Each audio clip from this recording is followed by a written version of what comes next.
लेकिन जब जब गुजरात चुनाव की बात होती है, निर्णय अभी जब हम बात कर रहे थे तो आदिवासी वोटर्स को नहीं भूला जाना चाहिए, और वो आदिवासी वोटर्स जिनको साधने की कोशिश तमाम राजनीतिक दल करते हैं। कांग्रेस का कोर वोटर है, लेकिन बीजेपी ने भी मेहनत करके कोशिश की है कि इन वोटर्स को अपनी तरफ लाया जाए।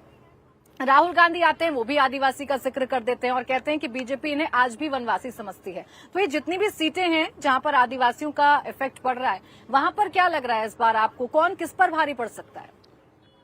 देखिए, आदिवासी इसलिए ज्यादा मैटर करते हैं क्योंकि आदिवासी वोट जो है वो करीब 18 से 20% वोट है गुजरात में, और 27 आदिवासी सीटें हैं। ये तय करती हैं किसी भी पार्टी का भविष्य। सिर्फ 27 रिजर्व सीटें नहीं, इसके साथ साथ 13-14 ऐसी सीटें हैं जो पूरी तरह आदिवासी वोटों से प्रभावित होती हैं। बीजेपी का हमेशा से ये प्रयास रहा है कि वो आदिवासी जो क्षेत्र हैं वहां पे उन्होंने योजनाएं भी बहुत सी अपनी इम्प्लीमेंट की हैं। संगठन के लेवल पे भी काफी काम हुआ है। ये सिर्फ एक छोटे से बेडरूम से मशरूम की खेती करके महीने का 50,000 कमा रही हैं। मशरूम खेती सीखनी है तो फ्रीडम ऐप को अभी डाउनलोड कीजिए। धीरे धीरे इनरोड बनाना शुरू किया है, और हमने देखा है कि मध्य गुजरात का जो क्षेत्र है वहाँ पे, खैर इस वक्त मध्य गुजरात में वोटिंग नहीं हो रही है, तो मध्य गुजरात का जो क्षेत्र है वहाँ बीजेपी ने सीटें जीतना भी शुरू किया है। साउथ गुजरात में अभी 1-2 सीट बीजेपी जीत पाती है, जहां इस वक्त वोटिंग चल रही है।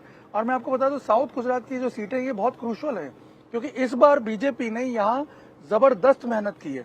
मैं आपको बता दूं कि एक तरह से नरेंद्र मोदी और अमित शाह दोनों ने पूरा फोकस किया है आदिवासी क्षेत्रों में। आपको बताऊं कि जब चुनाव डिक्लेयर हुए उससे पहले ही नरेंद्र मोदी ने 4 प्रोग्राम यहाँ पे किए, जहां अलग अलग योजनाओं को इम्प्लीमेंट किया गया।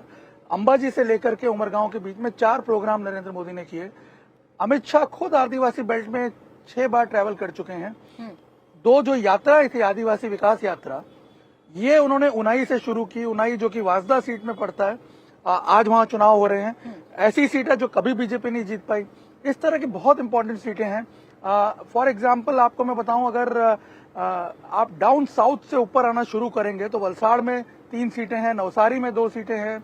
इसके अलावा तापी जिला जो है उसमें 2 सीटें हैं, सूरत में 3 सीटें हैं, भरूच में 1 सीट है, नर्मदा में 2 सीटें हैं। तो आप देख लीजिए टोटल मिला के 15 सीटें इसमें हो जाती हैं जो आदिवासी सीटें हैं इन साउथ गुजरात की 35 सीटों में। आपने जिक्र किया है भरूच पर, एक सवाल मैं आपसे लूंगी, लेकिन हमारे पास साथ अल्केश पटेल जी भी जुड़ गए हैं, सीनियर जर्नलिस्ट। उनसे भी आदिवासियों पर एक छोटा सा कमेंट ले लेती हूँ।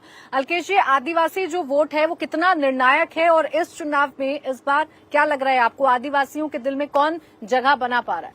निर्णायक तो है बिल्कुल, और जैसे निर्णय भाई ने जो पूरा एक एनालिसिस बताया सीटों के और उसका, और बीजेपी ने जो काम किया है, वो जो योजनाएं वहाँ लेके गए, उसके अलावा एक छोटा सा पॉइंट ये है कि जहाँ कम पड़ते हैं, जहाँ लगता है कि भाई कुछ रह जाएंगे, तो ऐसे कांग्रेस के या दूसरे कैंडिडेट को भी लिया है बीजेपी में, तो वो भी एक फैक्टर है।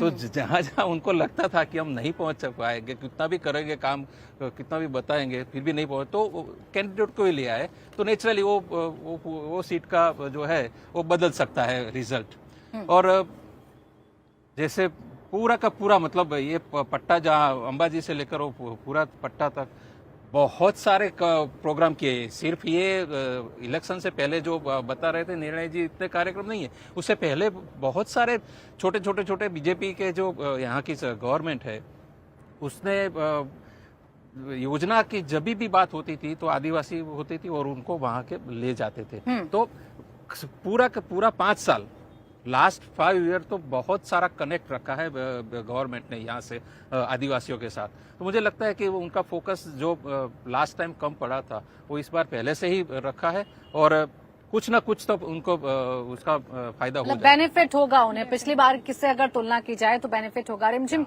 जिस सीट की हम लोग बात कर रहे थे, जिस पर बड़ा इंटरेस्टिंग मुकाबला आप और निर्णय दोनों बता रहे थे, वो है भरूच की झगड़िया सीट। ये सिर्फ एक छोटे से बेडरूम से मशरूम की खेती करके महीने का 50,000 कमा रही हैं। मशरूम खेती सीखनी है तो फ्रीडम ऐप को अभी डाउनलोड कीजिए।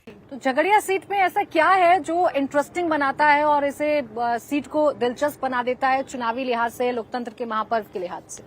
जी, झगड़िया सीट से एक इंडिपेंडेंट कैंडिडेट है, निर्दलीय कैंडिडेट है छोटू भाई वसावा, जिनको सब जानते हैं, किसी आई वुड से इंट्रोडक्शन के मोहताज नहीं है। वो इस सीट के बहुत बहुत मजबूत कैंडिडेट है और इनके खिलाफ जो है भाजपा से जो है रितेश वसावा जो है कंटेस्ट कर रहे हैं।